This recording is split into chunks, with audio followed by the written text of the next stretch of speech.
Hello folks, I will be reviewing the Zhongli Rerun banner. I'll give out short summaries and recommendations for each raid-up character, as well as the weapons. I already have detailed guides for Zhongli and Diona on my channel, so check those out if you are interested. I will also be making a guide for Yanfei. Zhongli is the Geo Archon, and he was blessed by MiHoYo in patch 1.3 after relinquishing all his Mora. He is now in an incredibly strong support and average as a main DPS. All his abilities got buffed in version 1.3, and now he's got 2 new artifact sets in 1.5.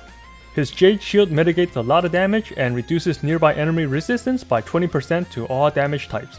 Here is the distance of this debuff aura. Notice how the pillar's pulse damage is changing. The range is not super far, but you don't need to be touching the enemies either. His burst does a big chunk of damage and gives you a little breather. Some say it's not great due to the long animation, but not many players are trying to do speedruns where every second matters. Now for the 1.5 artifacts. The Tenacity of the Millilith is going to be the best set for him as support now. The 4-piece bonus gives the same benefits as a 4-piece Noblesse, but it also provides more shield strength to the active character. This buff can also last forever, unlike the 12-second limit from Noblesse. The stats and how the Tenacity set activates does not fit a character better than Zhongli. The 20% HP bonus also increases his damage and the strength of the Jade Shield. The other new artifact set is called the Pale Flame. The 4-piece can give you 50% bonus physical damage along with an 18% attack increase. This 4-piece will be Zhongli's best set as a physical main DPS. You get both the 2-piece bonus from the Gladiator and Bloodstain with another 25% physical damage on top. At the current state of the game, I would definitely recommend trying to get Zhongli if you don't have him already. He can join any team and increase their survivability and damage. The only downside is whether you really want Eula or not. She looks like she's able to do a ton of physical damage and has built-in debuffs by herself. I would say go for Zhongli instead if you already have 1 or 2 strong carries, but it's okay to follow your heart if you really want a waifu instead of a husbando. Yanfei is a new 4-star character who is a Pyro Catalyst user. Her playstyle is very similar to Ningguang, where they generate tokens to buff their charge attacks. Yanfei can consume her seals with her charge attack to increase the damage and AoE. Having more seals also decrease the stamina cost of her charge attack, so yeah, very similar to Ningguang. Using a charge attack also shows the number of seals spent. You can see the demo showing the number 3 after she consumes 3 seals. Her elemental skill does pyro damage and gives her the maximum number of seals.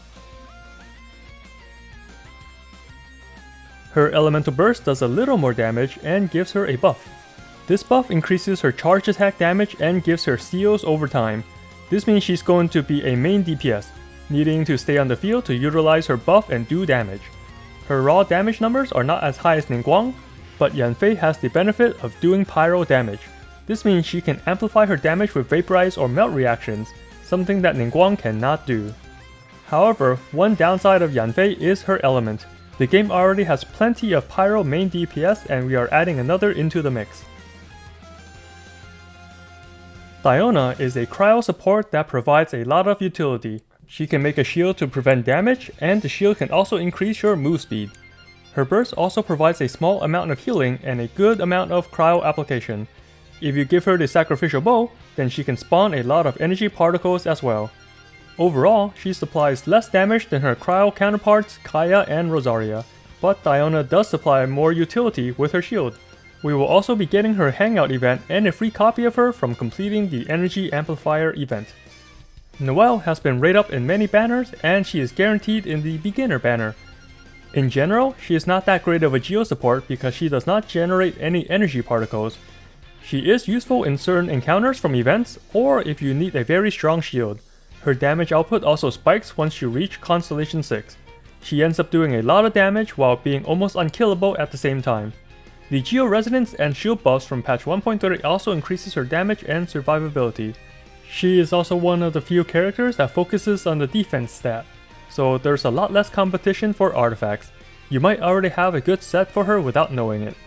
Overall, Noelle's support abilities are limited. She only heals a little bit and does not generate energy particles, but provides a very strong shield for your team. She can also dish out a lot of damage, but needs Constellation 6 to unlock her true potential. Oh, she is also getting a part 2 for her Hangout event. For the weapon banner, we have the sword and catalyst from the Geo Shield family. I would not go for either of these since both of them are nowhere close to doing the most damage among the other 5-star weapons.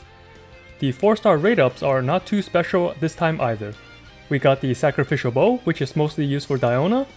The flute, which is an average sword. It's not that bad, but it's not that great either. The same goes for the Eye of Perception. This does decent damage, but is overshadowed by the Witsith and Solar Pearl. The only decent weapon in the rate up pool is the Lithic Blade, but that restricts your team to Liyue characters. This claymore is weaker than the other 4-star options until you have 3 or more Liyue characters on your team. This weapon is also limited to this banner, so we won't be able to get lucky refinements from other banners. Because of how mediocre most of these weapons are, the weapon banner is an easy pass.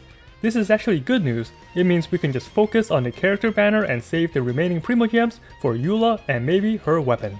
And here's a quick summary for the character banner. Zhongli is one of the best supports in the game and can increase the damage and survivability of any team. He also does not need constellations to be very powerful.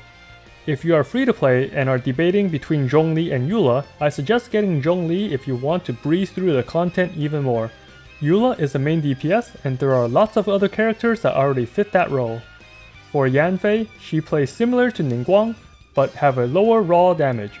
However, all her attacks are pyro, so she's able to amplify her damage through elemental reactions, which is something that Geo Ningguang cannot do. Diona is a good cryo support. She generates less energy particles than Rosaria or Kaya, but Sacrificial Bow helps with that. Diona does provide more utility with her shield, while the other two provides more ticks of cryo application and damage. Lastly, Noelle is a tanky bruiser that doesn't excel in damage until Constellation 6. She heals a lot less than other healers and do not generate energy particles. Her shield can be useful in specific fights like the one against the Primo Geo Bishop. And that's the summary for this banner. As always, thanks for watching and good luck on those summons, Traveler.